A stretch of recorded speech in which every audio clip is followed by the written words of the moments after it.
Mom. Gross. 안녕하세요, 멘탈 천국입니다.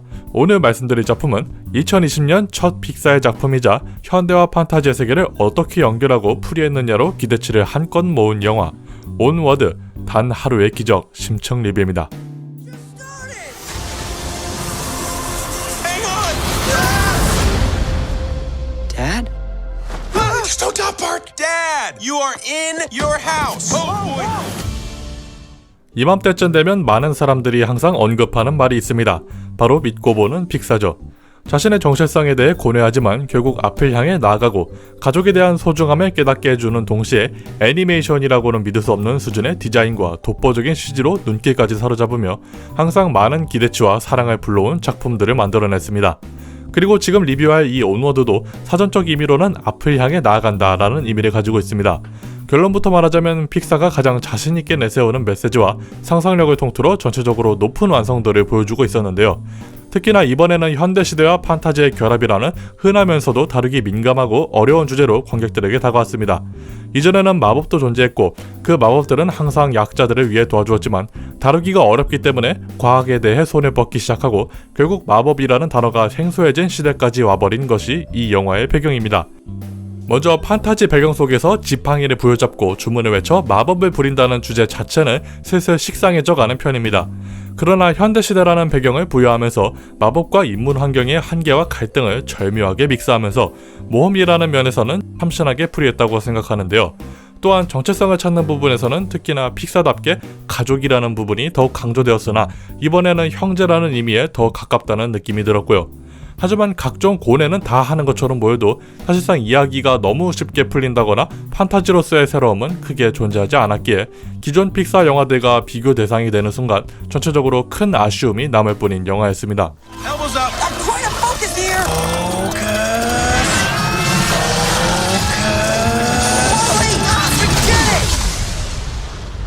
It worked! The can is huge! 자, 그럼 영화 자체에 대한 얘기는 이쯤 해두고 좀 더 자세하게 들어가 봅시다. 주인공 이안 라이트풋은 소심한 성격이고 반대로 그의 형인 발리 라이트풋은 겁이 없는 데다 또 과거 판타지로 가득했던 역사에 큰 관심을 가지고 있습니다. 그리고 이 형제들의 공통점은 돌아가신 아버지를 보고 싶어 한다는 것입니다. 왜냐하면 이루지 못한 슬프고 아쉬운 기억도 있을 테지만 무엇보다 아버지를 통한 자아성찰이 있을 거라고 굳게 믿었기 때문이죠. 그렇게 마법이 사라지고 과학이 들어선 현대시대에서 남겨진 아버지의 유언장에 마법으로 딱 24시간 동안 아버지를 부를 수 있는 기회가 생기지만 문제가 발생해서 결국 몸 전체 중 다리까지만 소환되어 버리고 말죠. 이제 피닉스 스톤을 얻기 위해 터무니없는 힌트와 직감에 따라 모험을 떠나야 한다는 이야기입니다. 바로 아버지와 자기 자신을 위해서 말이죠. 발리는 선조들의 모험 방식과 본인만의 직감 때문에 평범한 길로 가서는 안 된다는 주장을 합니다. 반대로 이안은 아버지를 빨리 만나야 한다는 시간적 압박과 바람 때문에 오히려 반대하는 입장을 보입니다. 그러나 한 걸음 한 걸음 이야기가 진행될 때마다 이안의 내적 변화와 그들이 휩쓸고 간 자리에 많은 생각을 하게 해주는 흔적을 남깁니다. 그 첫 번째 흔적은 만티코어라는 인물에게서 찾아볼 수 있었는데요.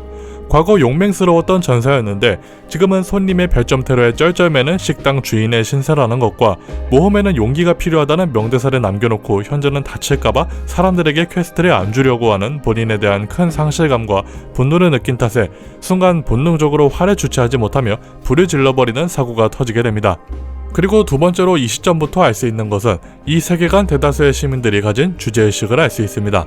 더 이상 판타지가 가득한 세계가 아니므로 마법은 더 이상 존재하지 않을 거라는 생각을 기본적으로 깔고 들어가기 때문에 객관적인 시선으로만 바라보려는 모습을 보이죠. 과거 당연하다고 여겼던 모든 문화들이 과학 발전으로 한 번에 묻혀지고 과학에 의존하는 사람들로 변질되어 버린 것이죠. 세 번째로는 곧 라이트풋 형제의 의붓 아버지가 될 브론코 경관은 달리기에 특화된 몸을 갖춘 반인반마 켄타우로스임에도 차가 있는데 굳이 왜 달려야 하냐는 입장을 보이거나 날개를 가졌음에도 오토바이 운전을 하는 폭주적 요정들의 모습을 보며 발리가 설득을 하는 등 이러한 모습을 봤을 때 딱 떠오르는 문장이 하나 있습니다. 역사를 잊은 민족에게 미래는 없다, 이 말이죠. 좀 많이 과장하는 게 아니냐고 말한다면 그것도 정답이지만 또 완전히 부정할 수 없는 주제의식을 보여주기 때문입니다.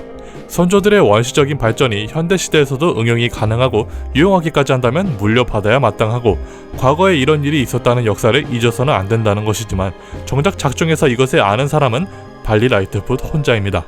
하지만 그마저도 모두가 한심하게 바라보고 앞으로 나아가는 과정에서 계속 사고를 치는 모습 때문에 이안은 계속 상처를 받지 않을 만한 선에서 태클을 걸기 바쁠 뿐이었습니다.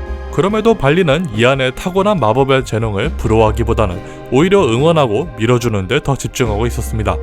그리고 이것이 이안의 마음에 와닿기라도 한 듯 경찰의 말을 무시하고 도주하며 결국 발리의 아끼는 벤까지 희생시키고 나서야 제대로 앞으로 나아갈 수 있게 됩니다. 그리고 위험이 도사리는 퍼즐들을 모두 풀고 도착 지점에 도달한 결과 다시 원점으로 돌아오는 것이었습니다. 결국 이안은 참다 못해 화를 내며 분위기가 삭막해집니다. 이 순간까지만 해도 이안은 아직도 아버지를 만나고 싶어하는 생각으로 가득했지만 형을 믿었기 때문에 분명 배신감은 더 크게 느껴졌을 것입니다. 그리고 여기서 관객들에게 질문을 하나 던집니다. 여러분은 하루 동안만 잃어버린 소중한 사람을 만날 수 있다면 어떻게 하시겠습니까? 라는 질문이죠.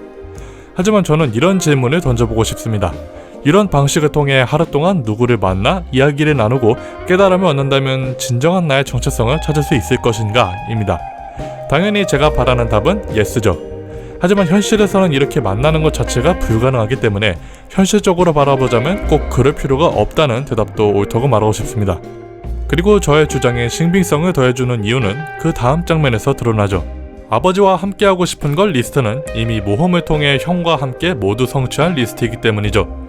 즉 누군가의 단도직입적인 도움보다는 스스로 깨닫도록 도와주는 간접적인 응원으로도 충분히 나 자신을 알아가는데 도움이 되었다는 뜻으로 다가옵니다. 발리도 형으로서 이러한 행동을 해주었다는 것에 칭찬은 알려줘야지만 정작 자신은 그저 동생이니까 라는 짧지만 강한 인상과 공감을 날려주는 대답을 할 것 같아서 더욱 그런 생각이 들었습니다. 결국 이안은 저주를 막기 위해 아버지와의 대면을 포기하고 가족을 지키는 선택을 하게 됩니다. 발리와 아버지의 만남을 멀리서 바라보며 슬픔으로 가득 찼던 그 순간 발리가 이안에게 포옹을 하면서 아버지, 형, 아니 가족이라는 버팀목과 그동안 자신의 철없던 행동들이 떠오르면서 역시나 그렇듯 픽사만의 눈물샘 포인트를 아낌없이 표현해 주었습니다. 그리고 다시 현재로 돌아와서 모험을 통해 성장한 이안은 당당해졌고 마법을 좀 더 자유자재로 부릴 수 있게 됩니다. 과연 이안의 행적이 세상에 어떤 변화를 불러일으키게 될까요? 결말 이후의 추측은 여러분에게 달려있지만 대대로 이어지는 유산을 잊지 말아야 한다는 메시지와 가족이라는 단어의 소중함을 잊지 말아야 한다는 함축적인 메시지가 잘 드러난 영화였다는 걸 깨달으셨으면 합니다. 이번 작품도 어느 때와 다름없이 참신하고 신박한 주제를 평범하고 전형적으로 풀이하는 픽사만의 방식이 뻔하지만서도 반전 가득하고 매력적으로 표현할 수 있는 이유라고 생각합니다. 그럼 리뷰는 이것으로 마치도록 하고요. 리뷰가 마음에 드셨거나 도움이 되셨다면 구독과 좋아요, 알람 설정, 댓글 부탁드리며 저는 이만 물러가겠습니다. 바이바이.